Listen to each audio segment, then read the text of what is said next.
This is fine. This is fine. This is a poor substitute for therapy, but an excellent substitute for other podcasts. We're not like other podcasts. Join us as we find the answers to the universe's biggest questions like, is butter a carb? Does crying burn calories? And what the fuck am I doing with my life? We're here to be your part-time therapist, astrologer, concierge doctor, and fairy godmother. Do you need someone to validate you today? Cool. Come on in. We're fine. This is fine. Hi, sorry. Yeah, sorry. Can we take that over? Sorry, let's get started. Just kidding. Welcome back to This Is Fine. I'm your host, Dominique, and I am not sorry for being here today, but we are going to get into how many times we say that word, especially you gals, femmes, ladies, girlies. If you find yourself apologizing for your very existence, join the club. I always joke that you could hit me with your car and I'd apologize to you, but it's pretty true, to be honest.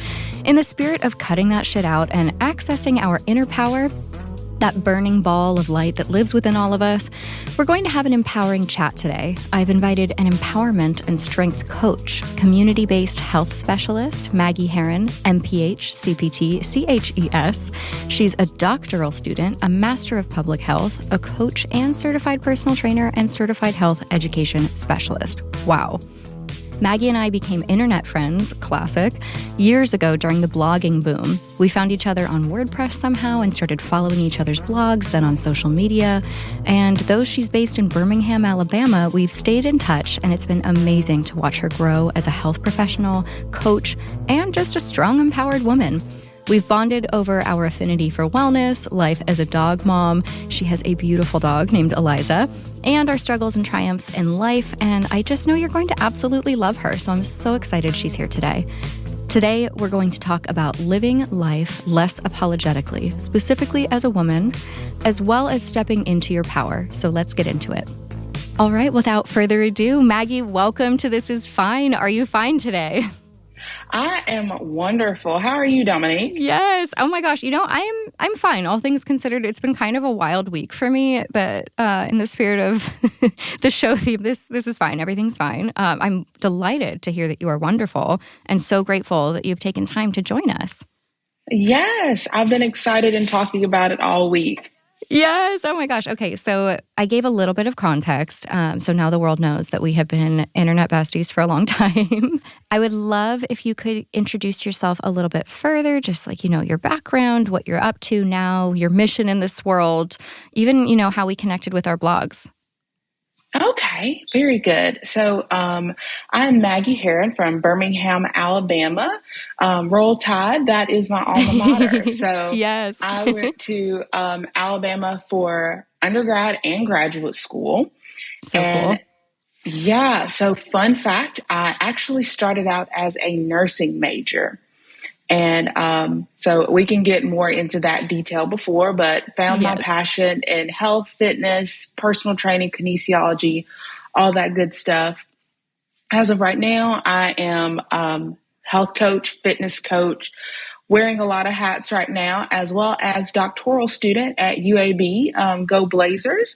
And of course, last but definitely not least, I'm dog mom to Eliza, the German Shepherd mix / menace to society. I love that so much. I feel like Eliza and Stella need to be besties as well. Oh, she would love that. Oh my gosh. Stella is also a menace to society. Literally like 3 minutes before we started rolling, she found something on the floor. She's here with me in the studio, obviously. And I'm like, what's in your mouth? And you have to do that like dog mom, like reach your hand into the mouth. Just like wrestling with her for a minute. And then she just like looks at me with puppy eyes and she's like, Mom, I didn't do anything. Oh my goodness. We put up Halloween decorations most recently and they change colors, kind of like Christmas lights. Oh, cute. And she just watches them. And I'm like, cheap entertainment. Yes, I love that for her.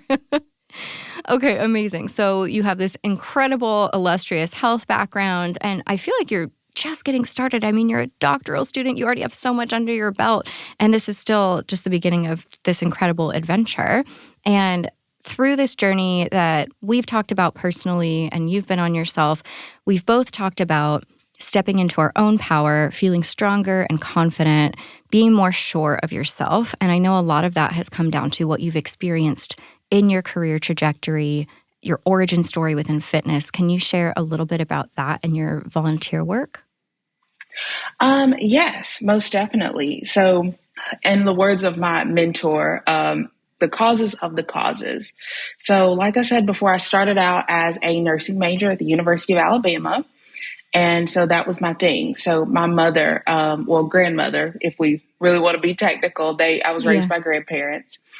She was an OBGYN nurse for 31 years. And so seeing her do her thing and, seeing her, because we all know nurses are kind of like mini doctors. And Yes. so seeing all the hats that she wore, I really wanted to emulate that. And so, of course, that led to me being a nursing major. Well, how nursing programs work is they only accept 60 people per semester. And it was 600 of us. Wow. So it was resume versus GPA versus GPA. Mm-hmm. And I remember this was towards the middle of my sophomore year where my brain kind of switched over. And this was when one instructor said, you might not want to study together because if you teach someone something, they might have a leg up on you. So essentially saying, don't help each other. Wow, which is the opposite of why you got into this. Oh, yeah. And I was like, because we were mostly women, and I just did not I was like, this is crazy. Like, this is the opposite of everything that I stand for. Right. And Dr. Flowers, I went into her office just in tears because I was like, oh, I let my mom down. I'm letting myself down. And she's like, Maggie, what's more important to you? What is it, just the degree that you want Alabama on it? Your mom's opinion? Like, she just kind of leveled the floor with me. And I said, I just want to help people. And so she sent me over to the School of Public Health in Doster Hall for all my Bama girls. And I met Dr. Birch and took a tour, and I fell in absolute love. And I said, this is where I need to be.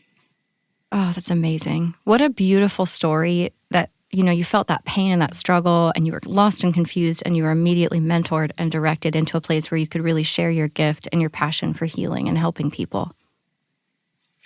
Yes, most definitely. And I remember in our last conversation, kind of my first little experience with the, I hate to say nursing home. I like assisted living better. It sounds better. We'll say that, assisted living. Love it. Okay. And so our quote unquote give back / experiment. So it was Health Coaching 101. And we collaborated with the nursing home, which is right on the University of Alabama's campus. So you got your own live person to apply all these good things to. And I won't say his real name. I'll call him Dan. Okay. And he and I were together for an entire semester, and he taught me life lessons. I taught him health habits. It was great. But getting into kind of our topic for the day, that, stepping into our feminine power and essentially saying sorry, not sorry. Mm-hmm. And so part of the health coaching was, of course, taking the older individuals, to the gym. And there was a guy who was in the class, and he was kind of, buff guy, kind of fitting all these stereotypes. And I'm like, excuse me, I need these dumbbells. I need this. And I'm just kind of tiptoeing around this guy who's very comfortable in this space. And I'm trying to, go by my little program. And Dr. Birch, who was running the class at the time, he's like, Maggie, you deserve to be here just as much as so-and-so does. Why are you you're interrupting him? You guys are both in this space. Yeah, that's pretty profound. Most definitely. And so the Demi Lovato song, Sorry, Not Sorry, was really kind of my inspiration of everything. Your anthem. Most definitely, because it begs the question, why are we as women saying we're sorry, Right. It's so true. I feel like, and we've talked about this, on our own, but I feel like I apologize for existing. Sometimes I feel like my existence is an inconvenience to those around me, to where my best friend Olivia is always like, use your words, like speak up for yourself, use your big girl words, say, excuse me, have someone move for you. I struggle with this tremendously. So I really love that we're talking about it so we can kind of bring this up with more and more women. Most definitely. So you first had this experience in your volunteer work in the gym. You had this kind of like, what's the word I'm looking for? Like a bolt of lightning, right? You have this realization like, oh my God, why am I apologizing for being in this space? I deserve to be here. Where for you has this really come from, do you think? Like, let's kind of dig into this. Let's get under the surface. Like, where did we learn to start apologizing for just being in a space, for existing?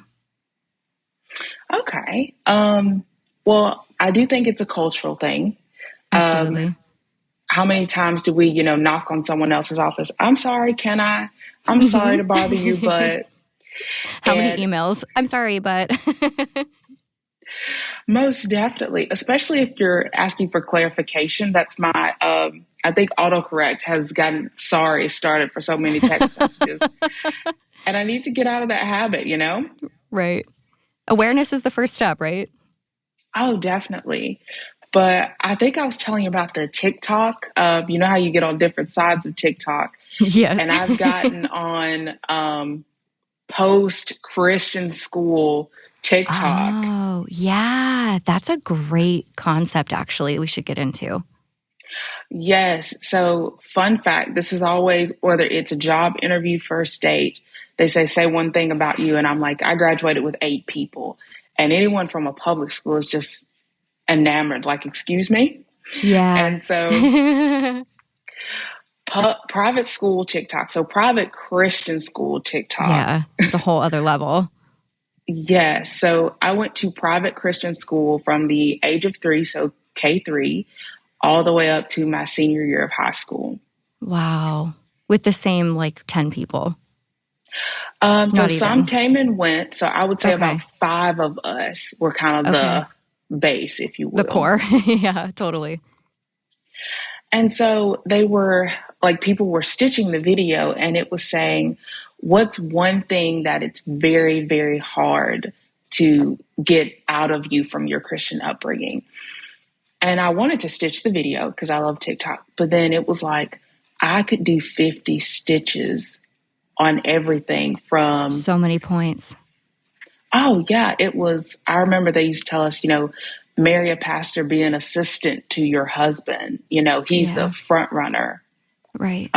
Your role is in the home. You are to raise good Christian children. You are to do X, Y, and Z. If there's a room full of men, you step out until there's a group of women coming in or something of that nature. Wow. And so now, having actually lived in the world for, I guess, almost a decade now, it's like I would never in my life tell my daughter or anyone like that anything, because we deserve these spaces just as much as men do, whether it's in a Christian capacity or, a secular one, Yeah. I think it kind of leads into another TikTok topic, actually, of the main character energy and how I have a religious background as well. I grew up with a very conservative Catholic upbringing. And there is this element that women are supporting roles. You're the supporting character, right? You're the supporting actress. You're not the main character. And I think that kind of seeps into our psyche in a way that makes us feel like, we're just here on the side. We're here to support. I'll be out of the way. Don't worry.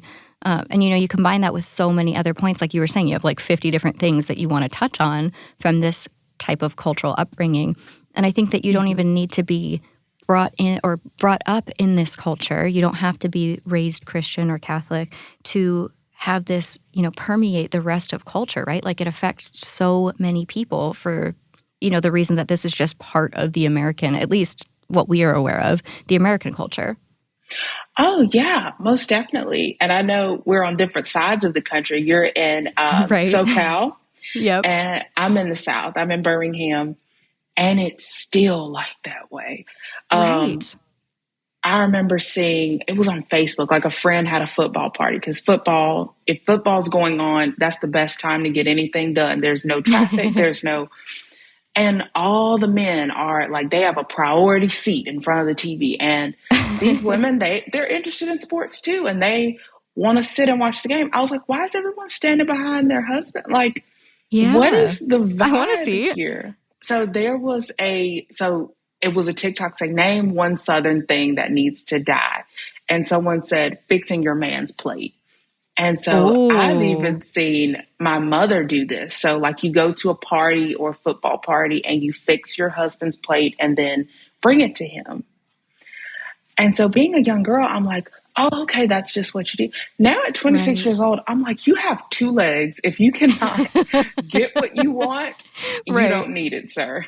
Right. Like it's different when it's like, oh, this is a nice thing to do for someone I love versus an expectation. Like this is your job and this is your role. And there's an expectation that he sits and you get the plate. Like I feel like that's the difference, right? Like if there wasn't the expectation, that would be like, oh, that'd be nice. Like, you know, I'm already up. I'll grab him something too. And vice versa when there's like, you know, reciprocity. But that's not the case culturally, right? Most definitely. I even seen, if you've ever seen the movie Jumping the Broom. Oh, no, I need um, to check this out. Okay, so there's three of them. It's 1, 2, and 3. But Oh, wow. they get Okay. they get to the party, so they've like broken up or something and come back together, and like they've made up at the party. She's like, "Oh, I'll go fix your plate," and I'm like, we've got to get this gone. Like this is ridiculous that it's made its way to Hollywood. You know? Yeah, totally. I mean, it's reflective of the culture. And I'm thinking about how, you know, we're talking about American culture, but I feel like this, you know, women being a supporting role is not just American. Like, this is a global, I don't want to say epidemic. You know what I'm saying, right? Like, this is a global cultural phenomenon, right? Oh, most definitely. If you had a chance to listen to Meghan Markle's archetype, it Oh, is. yeah. She talks about, the word diva and even, the B word and how, Mm-hmm. women, diva can be good, it can be bad, it can be, and women get so many labels. And it's Right. just so crazy how that gets so ingrained in us because Right. we think about like if Megan the Stallion calls me a B word, oh, I'm that girl. But Right. Yeah. then Like, I am that girl. But I remember I was coming out of the grocery store during COVID and this guy called me the B word and it bothered me all day. It was like, what did I Why? do? Yeah. Was I being mean? Was I, ignoring this person? Was I rude? Was my body language? And I'm like, well, how can I be better that? And it's like, Oh. And you're like the girl, sweetest person on planet Earth. Like, how could anyone call you that? oh my goodness. Well, it's you. You have to be okay with yourself. And so Yeah, that you that's can so be okay true. with everything around you, you know? Absolutely. Yeah, I think that we just learn this from childhood, from what we see, what we experience, what we're told. Like you were saying, since the time you were, 3 years old, you're being brought up in this culture. And I think a lot of people can identify with that from the time we're really young. We're taught to be sweet. It's like that Netflix, the like radical, like Mormonism, like not actual Mormonism. I don't want to drag that religion, but the, what is it? Keep sweet, pray and be silent or something. I can't remember the name. Sorry. Yeah. But we're taught to be polite and sweet and yeah, like obedient and just there's so many things that make us, I think, remove us or distance us from our innate power. Oh, most definitely. I thought about when I was, getting ready today, I thought about Belle from Beauty and the Oh, Beast. naturally. Like, girl was out here reading, minding her business, talking to her furniture, and y'all were mad. Talking to her furniture. And it's even like, even though she wasn't pushing for anything. It was just you taking up space made everyone so mad. And, Yeah, even us as women, we have to ask ourselves, why are we hating on this other woman? Why aren't we amplifying her voice? If she's being right. loud about something, why don't we put it on speaker, Right. It's like maybe it's a chance to have some reflection within ourselves if it is triggering or upsetting or agitating to see a woman taking up space in her power. What is it about that is upsetting? Like, is it intimidating to me? Does it challenge my worldview? Does it make me feel threatened or like I'm not enough? Like, dig into our own issues around women taking up space, because it's not like this isn't a man-hating kind of thing. Like, this is our culture has set us all up for this. So like, what can we do to start to undo those mental patterns? Most definitely, because, when this snowball, goes down the road and get bigger, it starts us, I'm in my 20s, learning to rewire my brain. And, that saying, I'm sorry, it's hard. So what happens when I marry and then I have kids? What's my daughter going to see? And then when it comes to myself, like, am I going to, shrink myself so much that I lose myself into this role of wife and mother? Right. Yeah, and we've talked about this where it's like we want to keep our identity as well as be able to take on those roles as a family member, wife, whatever it might be, like even dog mom, right? Like, it doesn't allow us to, or it doesn't force us rather, to lose who we are at our core. It's like, who are you on the inside, regardless of your title, your position in life?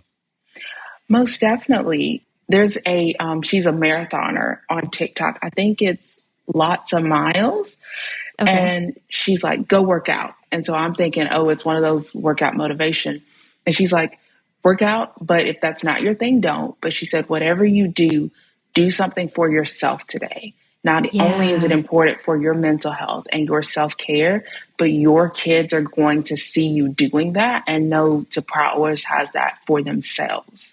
Yes. Okay. I love this because it's kind of transitioning us from like, okay, we've talked about the background and the setup. Like, culturally, we've been conditioned to kind of depower ourselves, right? Be in the background, be silent, be sweet, be, in some cases, subservient, right? Like, we are the side character. We don't take up space. We apologize for, being in the way perceivedly. And now we're kind of thinking like, okay, how do we undo that? How do we start to like get rid of these mental patterns? And I love what you just brought up about doing something for yourself. Because it doesn't matter if you're married, if you have kids, if you're single, if you've got a dog, if you're a career gal, whatever it is, doing something for yourself is so important because there are so many other areas of your life that are pulling from you and kind of taking away from your energy source, your power, right? And doing those things for yourself, whether it's exercising, using an adult coloring book, going to a spa, or just taking a long shower, like those things that you do for yourself can replenish that energy and help you start to tap into who you are. And, tapping into that, the deeper root of it is you never know who's watching you in, that positive way. I remember on my work calendar, I'm a supervisor, and she, one of my coworkers, she checked my calendar. She's like, what's all the stuff in blue? She's like, those are after hours. And Birmingham has a wellness passport currently. So for about $100, you get, I've been loving it. I'm so busy on the weekends. Oh my gosh, that's amazing. So you get like 5 Orange Theory, 5 Base Camp, 5 of my studio that I work at, the Heights Fitness, some wellness places, cryotherapy. Anyway, so I went ahead and made my calendar. I was so excited. And she's like, what's everything in blue? And I was like, oh, I'm doing the wellness passport. And, this is something that I've been looking forward to all year because they do it in the summer/fall months. And she says, I want to do that for myself. She's like, I go to yoga. I want to put that on my calendar because that's me time. And she thanked me. She was like, I thank you so much because now my mental health, that's not only something to look forward to, but other people respect that time as well. Oh my God, I love that. And that's just one thing that you're doing for yourself that then impacts another person. And now there's a butterfly effect. Like, think about how many people she might impact too. Most definitely. So this is one of the ways that we're learning, we're rewiring, we are stepping more into our power and confidence, apologizing less and catching ourselves when we apologize, carving out space for ourselves, for rest, for play. I actually I have like a habit tracker in one of my journals. And, usually I'm like, meditate, exercise, go for a walk, like yada, yada, yada, like all the stuff that you want to do to be healthy, which is obviously still very important. But I realized I wasn't making a little box for rest and play. So I added that in for the past month, and I realized how important it is to prioritize that, even if it has nothing to do with my productivity or my ability to return to work or my ability to, recover from illness. Just having rest and play be a part of my life is in itself very empowering. So I'm hoping maybe someone listening might add that to their to-do list as well, even though it feels very like manufactured with a to-do list and like, oh, this is productive and serving a purpose. It's just to break the cycle a little bit. Oh, yeah. And it's scary. I remember true. taking an express Pilates class in midday because I was like, I have 2 extra hours. I felt so guilty about that 45 minutes. Oh. And then you have to realize, this is a job, it's going to be here whether, you're here or not. So you have to true. take up, that space for yourself. It's so true. I talk about this a lot, especially with women who feel that they can't pause, that there's too much going on. They can't pause and take care of themselves. And it's like, listen, the world is going to keep turning whether or not you're walking with it. And, I always use this example, like, God forbid you were in a car accident or something put you in the hospital and you had to be in the hospital for a week. It was like, okay, someone's going to cover your shift, right? Or someone's going to, make up for what's going on at work. Or maybe someone's not, and like no one's head's going to fall off, right? Like someone is going to help you with the kids, or someone is going to feed the dog. People in your life will step in. I mean, I'm speaking in very general terms. Maybe there are some catastrophic instances where this isn't true, so I don't want to like paint with too broad of a brush. But in general, like things are going to keep moving and nothing is going to really fall apart if you pause and take care of yourself, even just for a day. And I want to keep reminding people that this is a really important part of our lives and an important part of, being empowered, being embodied, being the best version of yourself, living your happiest and healthiest life. Like we really do need to pause and play in order to channel that power. Exactly. Work hard, play hard for a reason. Yeah, exactly. So we've been talking a lot about these different kinds of solutions. And one that you brought up to me before was the idea of strength training to feel stronger. Can we talk a little bit about the women's strength training movement and what you've seen from your perspective as a trainer? Yes. So going back to kind of the origin of my origin story, are you aware with Tone It Up? They're based out of Manhattan Beach. I think that's maybe one of the reasons why we connected maybe all those years ago. Yes. Okay. So Tone It Up was kind of, I guess, our millennial woman version of like Jane Fonda. Like they had DVDs, and now they have an app. But that was kind of how I got started. So I remember I hear this all the time. Yeah. Sorry, I didn't mean to. Oh, yeah, here I am saying sorry again. But truly sorry for interrupting. It's so many women our age, I hear, got started with Tone It Up as well. It's pretty interesting how it permeated our generation. I remember the Student Health Center in Alabama, which kind of led me to the personal training sector of public health. I've been an athlete forever. So volleyball, basketball, softball. So especially in that Christian scope of sports, we did not lift weights.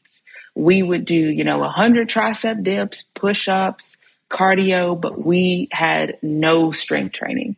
Wow. That's shocking.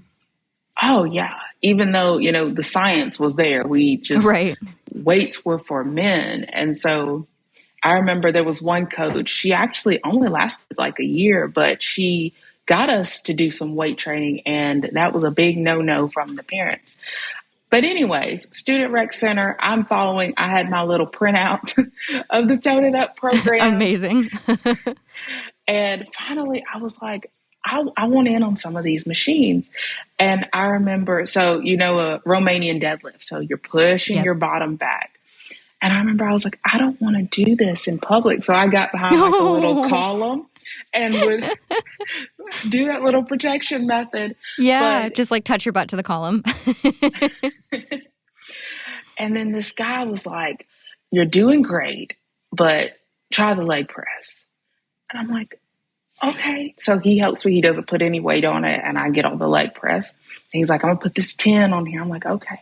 And it's easier. And when I tell you the change that I saw in my legs, the change that I saw, first it was the leg press, then it was the leg curl, then it was the leg extension. So add that in with my anatomy, physiology classes and all these other classes. I started to get those results I was wanting so badly that, the cardio machines weren't giving me. And I kind of felt bad for, everybody who's on these cardio machines just hours. And it's like, this is the bang for your buck. Yes. Yeah, absolutely. And in strength training, in finding your physical strength, did you start to channel mental and emotional strength as well? Yes. When I tell you, you never know what your body can do. This machine that you have been given is beautiful. And when you realize what she can do, what she is capable of, that is when you tap into real power. I remember posting on Instagram, remember when Instagram was brown and that tan color, kind of like a... Yes. TBT. I remember I posted on Instagram that I deadlifted the 225 today, so a total of 50 pounds. Wow. And I was so proud of myself. Flash forward, I picked up 305 yesterday. Stop. Oh my gosh, that's amazing. Yes. And so my friend, he calls me the machine because he's like, you just turned into a complete beast in here. And I'm like, yeah, because I'm like, that's who I was yesterday. Now let's throw some 2.5s on. Let's see what she can do. And it's super empowering. And to see more girls doing it. And so the Heights Fitness has become a wonderful, wonderful community. Amanda, she gave me permission to use her name. They actually reached out to me via Instagram, and she's like, oh my goodness, I would love to talk to you, blah, blah, blah. And like, we just completely aligned. And so she brings me in and she's like, I would love for you to teach some classes, and I think you would be a great fit. And when I tell you, I've come to love each and every one of these women, and it has been so wonderful. And being able to teach them, because so many, kind of that Jane Fonda generation, they're kind of getting to where all that cardio does not give you bone density. Right. And that's so important. Oh, yeah. When I did my MPH, my Master's of Public Health, my thesis was on weight training in women to increase bone density. So over the course of 12 weeks, women who underwent weight training and women who underwent cardio-based activity, and the women who did weight training activity underwent the DEXA scan and had better bone density than those who did more cardio-based workouts. Yep, that makes sense. Oh my gosh, I didn't know that was what you did your thesis on. That's amazing. Yes, so it was a wonderful time. Pre and post testing, however, trying to catch up with people is so hard. Yeah. I can only imagine. Oh my gosh, but you have the science. You have the literal facts and the science behind this. Oh yeah, and I was telling a friend yesterday, I'm like, seeing the wheels turn is beautiful. One lady at the gym, she came from a cardio based, oh, I'm going to get abs from 1,000 crunches. Oh, I'll get great legs from the treadmill. And I'm like, girl, we deadlifting all day, every day. Yeah. So it's my new motto. We deadlifting all day, every day. I'm going to do that. Yes. And so like slowly we add that weight on, and she's starting to get that quad sweep that she's been wanting. And she's like, oh my goodness. She's like, I could have been doing this. And I'm like, yes, girl, they lied to us. They did lie to us. They told us we were going to get manly, bulky muscles. Oh, yeah. And that's a big fear of a lot. Yeah. Like, they are so scared. I see it all the time. Yeah. And I think you said your relative aunt or someone, you said she's super ripped. Oh, yeah. My Aunt Polly. I hope she's listening today. She is like the most like built, strong, like amazing athlete. Like, I'm just so blown away by her. And she just has this incredible body. And I'm just in awe of her all the time. And she's, I want to say 60-ish, like maybe a little over 60. And she's like the #1 CrossFit athlete in the country for her age range. Oh, awesome. Yeah, I'm constantly in awe of her. So I love seeing the shift toward women really owning that, like, literal strength and physical power in order to take up more, energetic space, right? And I feel you told me a story actually about, feeling like you could, what was it? You could throw your weight around. Someone told you that? Oh, yeah. I actually went back, funny story, to my hometown, which it's only about 20 minutes outside of Birmingham. And it's this old gym called Ironworks. And when I tell you it's old, like I think Moses deadlifted in here. It's But I'm making my way around doing my little routine. And there's, I feel like every gym has like that older person that this is their social hour. Right. And I put on, I think it was like 225, which is kind of what I do for a working set now. Wow. And he is just staring away. He's like, that's a lot of weight for a woman.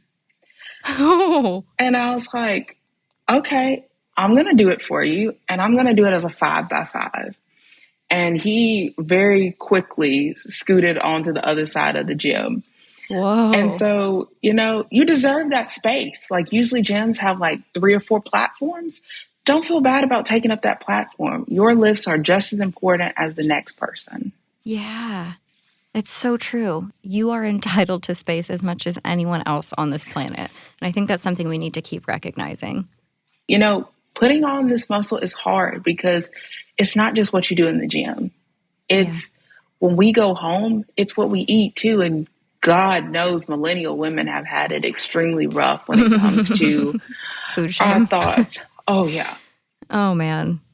That's another thing, right? Like speaking of not feeling empowered, we feel disempowered by our food, right? Like we feel shame around the food that we eat. That's so disempowering. It's food. Food is fundamental. We need food to live. And yet we have this crazy relationship with food, which I feel like fundamentally like kicks our legs out from under us. Oh, yeah. I have to tell everyone, like, it doesn't matter what you do in the gym. When you go home, you have to eat and eat well because your Yes. body has to recover. Right. We need food. That's one of the hardest things I've seen a lot of my peers struggle with is a relationship with food. And I feel like that's got to be tied into us not feeling like we are in our power as women. Yes. So I feel like with women, it's more of a restrictive thinking. So I have to stop. I have to limit. I have to slow it down. Whereas with men, because I do coaching for men and women, men are just like, well, I can have whatever I want if I just move around enough. Right. And I'm like, no, that's not correct either. Right. And it's an interesting correlation. Oh, yeah. And I stepped into another space here recently with my best friend, and it was an LGBTQIA kind of trigger warning eating disorder, like an AA meeting, if you will. Okay. And there were a lot of guys. And I was so shocked. Like, I thought this was a women thing. Yeah. But apparently it's not. And I guess that's how the media and the world have conditioned us to it's a woman problem. Right. Well, if you think about it, what you were just saying about like, you know, in general, men thinking like, oh, I just eat whatever I want and move around. I take up space. I take more food versus women. It's like, no, I have to restrict. I have to shrink. Like I'm smaller. And so that kind of does make sense. But it also, again, it's a generalization. And then you look at how, you know, eating disorders can affect men. So it's a great thing to bring up where it's not always gendered. Oh, you know, the true feminism is equality and advocacy for everyone, not, you know, women surpassing anyone. And I think we all forget the definition. So it's always great to bring everyone back, you know? Yeah, absolutely. So another thing that we've talked about with, you know, an approach to re-empowering ourselves is really having a dog and being a dog mom. And you've told me how, you know, how Eliza has really helped you with your confidence and power. Do you want to speak to that a little bit? Yes. So my Eliza she just turned 6 in August. The birthday party was fabulous. The cupcake. Oh my goodness. We had about 5 dog friends running around my mom's deck. It was a mess, but she had a wonderful birthday party. Aww. And so how I came by Eliza, I told you my parents live about 20 minutes outside of Birmingham, which is kind of the suburbs. And I saw this puppy wandering around and I was like, okay, you're coming with me. And so I'm like, I've got to find your home. I got to find your people. And so I take her to the veterinary office in Tuscaloosa because I'd gone back. I was a grad student at the time. So they take a little wand like TSA and scan her. And they're like, yeah, no, like she doesn't have a tag. They were like, you can check Facebook. You can check the signs around, but if not, she's yours. Wow. And so you just stumbled upon your baby. It's destiny. Love this. Oh my goodness. I took her back. I remember I had a studio apartment in Tuscaloosa. And so how small this place was, the bathroom was off the kitchen. But, my little space was lonely. So bringing that little life in there just made everything better. So many peanut butter bones in ice molds. Yes. And so the fun part was not knowing what she was. I had no idea how big she was going to get. Oh, right, because she's a German mix. Yes. And so the ears were floppy at first. To see the ears stand up was very surprising. You're like, you've changed. And so she topped out at 60 pounds now. So she's still hanging around there. But I'll never forget. Yes, she can still somewhat get on the airplane if we lift the kennel with our foot. Yeah. But that big breed has a lot of energy. And so, college campuses, and we watch the news, can be kind of dicey. Yeah. But I did notice, like, when we did start to get into running, because she had all this energy, men, or I'd say unsavory characters, would move to the other side of the street. So we had this kind of scary dog privilege going on. Ah, yes. So it brought this level of confidence, and I got into running along with my weightlifting, and I felt like I was running for her because, she looked forward to it. Aww. I began to enjoy it. And I always say, Eliza has her master's too. She spent many a night studying with me. A dog turret. Sorry. It's like dad jokes. Oh, I get it. She deserves that and then some. And so when you speak to other dog moms, like even my friend with her Frenchie, she tells me, like, Hammy saved me from depression. Hammy saved me from, my eating disorder. Oh yeah. Hammy's that good boy. It's so real. Oh, I want to meet Hammy. Oh, Hammy was an absolute ham at the birthday party. It was wonderful. I need more pictures of this. You have to text me. I will. And so to any other dog mom, I will say they save us. So whether they're saving us physically, whether they're saving us from because mental health is there. Yeah. I remember being a graduate student, money's tight, school is tight, but I always know that there is that little person that's going to come bring me a toy, and I have my duty to her. And that's so where I get to turn my brain off. It really does help focus you in that way and take you, out of your problems, out of your stress and your fear, and focuses you on this thing that's just like pure love and happiness and living in the moment. Oh, most definitely. I always say, I was sent a little angel with pop-up ears. Oh, my heart. Oh. And I love what you brought up also about, scary dog privilege and kind of that feeling of security. And we've talked about, strength training allowing us to feel stronger.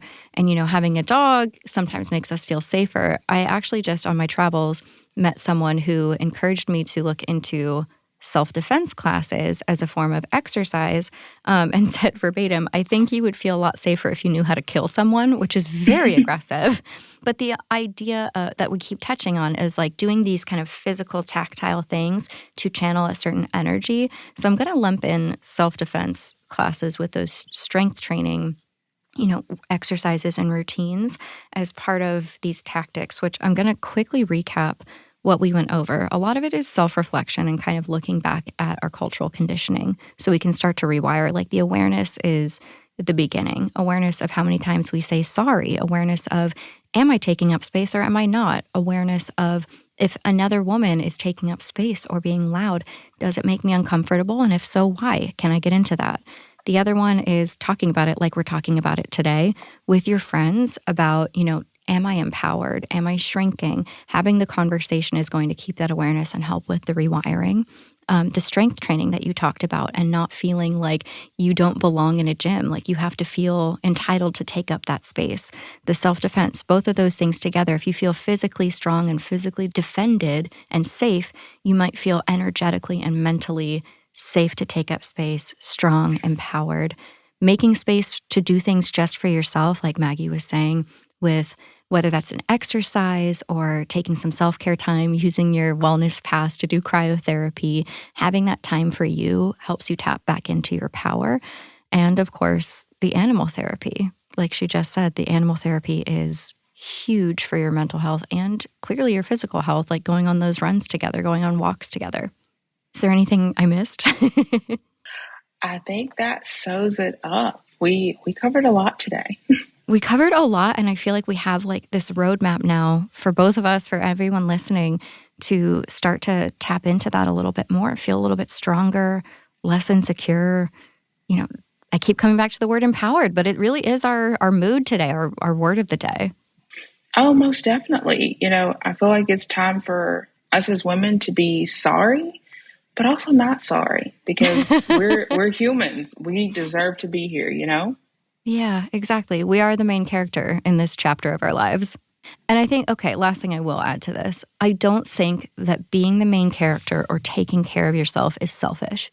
I think it can coexist with being compassionate and empathetic and all the things that we, I think, innately are drawn toward and love to be. We want to take care of people around us. Like, that's the whole genesis of your career, is wanting to help people. I just want to help people. You can do that and still help yourself, be the main character, feel empowered, step into your limelight, whatever it is that makes you feel that sense of agency and radiance. You know what I mean? Yes. You know, the part of the things that do make a good book character, movie character, is being multidimensional.